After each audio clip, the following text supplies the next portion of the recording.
Everyone, তো আপনাদের সাথে আজকে একটা দারুণ মজার বড়া রেসিপি শেয়ার করব। বড়া দেখলেই তো খেতে মন চায়, তাই না?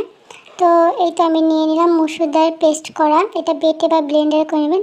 এটা হচ্ছে চিংড়ি মাছ ব্লেন্ড করা, এটা হচ্ছে কুচানো পেঁয়াজ আর ধনে পাতা আর যাবতীয় গুঁড়া মশলা নিয়ে নিলাম। তো রান্নার সময় আমি দেখিয়ে দেবো। তো এখানে আমি চিংড়ি মাছের পেস্টটা আর ডালটা দিয়ে দিলাম বাটিতে। এরপর পেঁয়াজ কুচি দিয়ে দিব।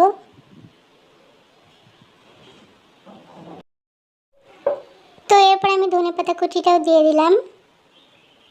এরপর দিয়ে দিলাম কাঁচামরিচ,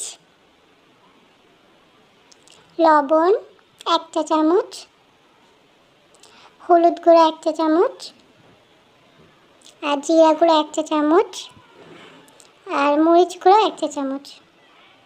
এরপর 1 চা চামচ রসুন দিয়ে দিলাম। তো ভিডিওটা দেখতে থাকুন আর আমাকে কমেন্ট করে জানাবেন কেমন লাগতেছে। তো সবগুলো মশলা আমি মিক্সড করে নিব।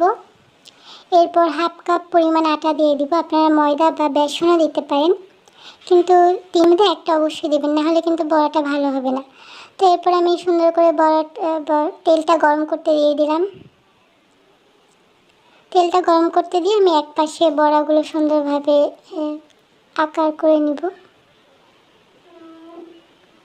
গোল করে নিলাম এভাবে।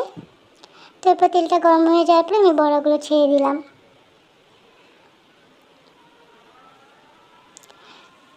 এরপর বড়াগুলো সুন্দরভাবে উল্টিয়ে দিব। তো ভিডিওটা ভালো লাগলে আমাকে লাইক কমেন্ট শেয়ার করবেন, আর আপনারা বাসায় বানিয়ে ট্রাই করে দেখতে পারেন কেমন হয়। আমার কাছে তো খুবই ভালো লাগছিল।